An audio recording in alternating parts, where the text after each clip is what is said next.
Peço para que que a gente faça alguns exercícios sobre limites. Como sempre, são exercícios bem simples, apenas de aplicação, para se entender o que nós temos falado nos vídeos anteriores. E aqui nesse primeiro exemplo é bem simples, tá? É pedido para que se mostre pela definição que o limite de x mais 1 quando x tende a 1 é igual a 2. Essa função, segundo um amigo meu dos tempos de ensino médio, é a função mais difícil de se trabalhar no ensino médio. Então, vamos ver o que acontece com essa função extremamente difícil de se lidar. Então, mostrar pela definição que esse limite é verdadeiro. Aquela definição de epsilon e delta, né? Aplicado para essa função em específico, vamos ver o que acontece. Temos que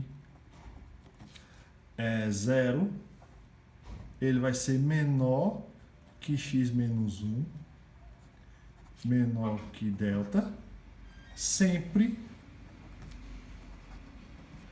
que o módulo de x mais 1 menos 2 for menor que epsilon. Certo?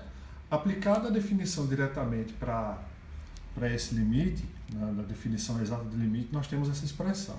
Certo? Aqui é um delta minúsculo, tá, pessoal? Não sei escrever muito bem, mas é esse o significado desse símbolo aqui. É um G, meio que um 9, enfim. Aplicando a definição de limite para essa função específica, eu tenho essa estrutura.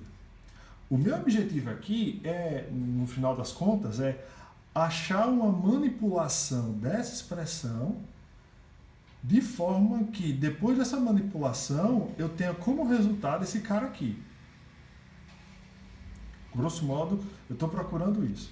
Eu quero manipular essa expressão, utilizando essa desigualdade aqui, de tal forma que essa parte aqui dentro do primeiro módulo seja igual, do segundo módulo, seja igual a essa parte do primeiro módulo. Por que eu vou fazer isso? Preste atenção.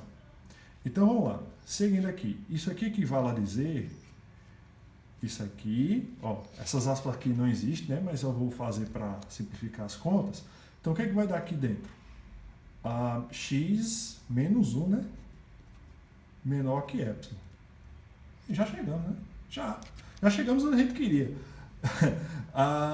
Por que eu falei manipulação no início? Porque, às vezes, essa manipulação você tem que envolver um pouquinho de produtos notáveis. Né? Deixar em evidência, quando você tem quadrado, você tem que abrir o produto notável e etc. Aqui, como é bem simples, o que foi que eu fiz? Eu estou dizendo o seguinte, que esse cara acontece sempre que acontece isso aqui. Ou seja, veja que o que está dentro aqui, é exatamente o que está dentro cá. O que isso significa na prática? Significa na prática o quê? Que o epsilon e o delta, eles variam na mesma proporção. Mais ainda, o tamanho do intervalo que eu vou escolher no eixo X, aquele intervalo que nós vimos, aquele intervalozinho com raio E, vai ter o mesmo tamanho no eixo Y. Ou seja, botar aqui, basta tomar delta igual a epsilon. Na prática, o que isso acontece?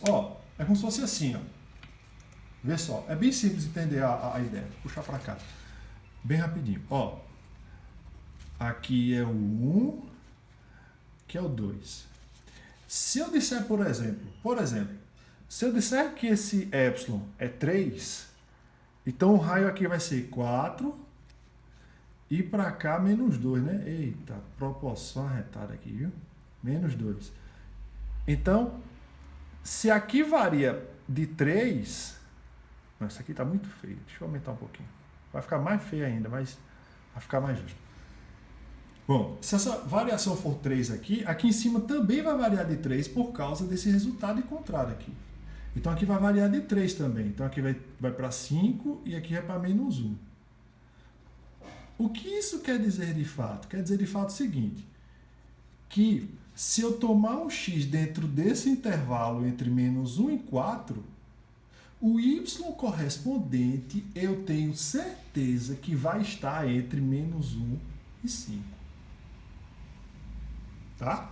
Por isso que fala lá na definição tomar um epsilon e um delta suficientemente pequeno. Estou pegando valores grandes Porque é bem óbvio ver isso. Por exemplo, se eu pegar um x aqui igual a 2, aí eu calculo a imagem, 2 mais 1, 3. Então ele vai estar aqui dentro, ó, entre 5 e menos 1, com certeza. Agora se eu pegar valores de epsilon bem pequenos, 0,1, 0,00001, esse tamanho aqui do intervalo que circunda o 1 vai ficar bem pequenininho.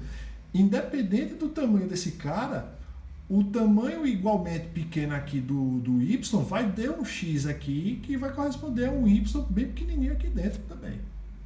É essa a ideia de limite pela definição. Tranquilo? Ok, então vamos seguir aqui. Calcular os limites abaixo usando os teoremas de limite, que foi o que nós vimos no vídeo anterior. Então, grosso modo, pessoal, cálculo de limite, considerando que as funções considerando que as funções consideradas é legal demais.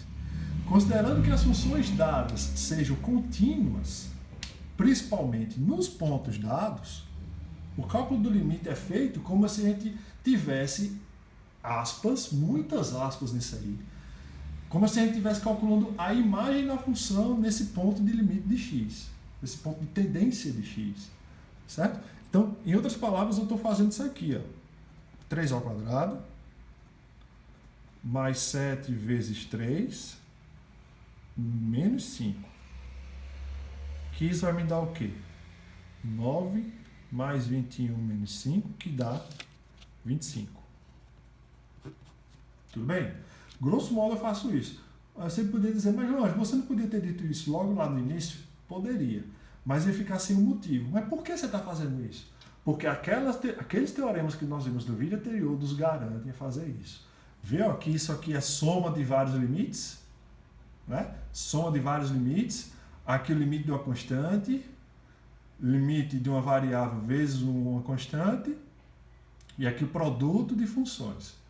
Todas aquelas lá me permitem que eu faça esse cálculo aqui direto. Tranquilo? O próximo aqui já é um pouquinho mais elaborado, mas eu resolvo da mesma forma. Tá? Vou fazer aqui embaixo. Aqui mesmo de lado. Então, ó, igual a 2 ao cubo, mais 2 vezes 2 mais 3. Tudo isso dividido por 2 ao quadrado mais 5. Então, ó, 8 mais 4 mais 3 sobre 4 mais 5. Quanto resulta isso aqui? 8, 4, 12, 12, 3, 15. 4, 5, 9, né? 15 nonos. Ok?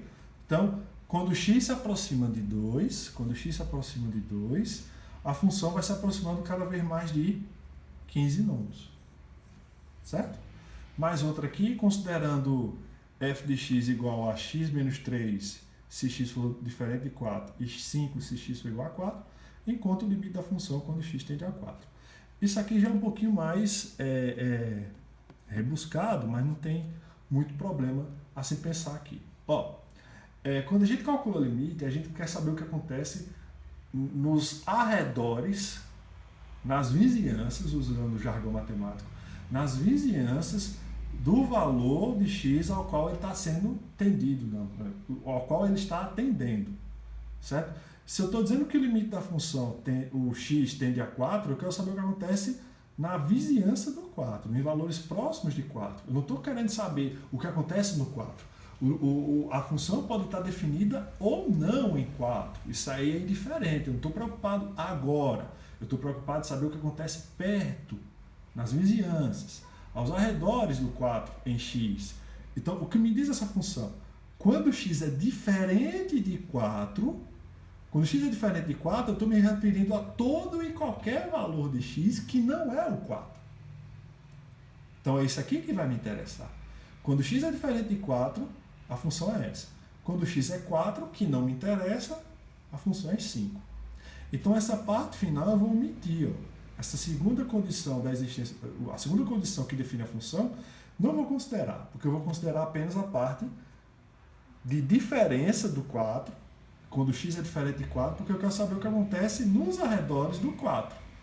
Então, o limite da função, quando x tende a 4, vai ser igual a 4 menos 3.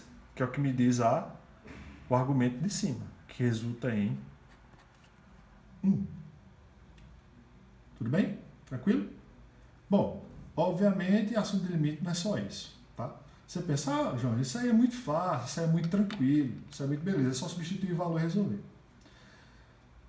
Vou deixar uma provocação, que é como eu faço geralmente nas aulas. Se eu pedir para você calcular, por exemplo, o limite de 1 sobre x menos 5, quando o x tende a 5, como é que você faria dentro do que a gente está fazendo? 1 sobre 5 menos 5, que é igual a 1 sobre 0. E aí? Existe divisão por zero?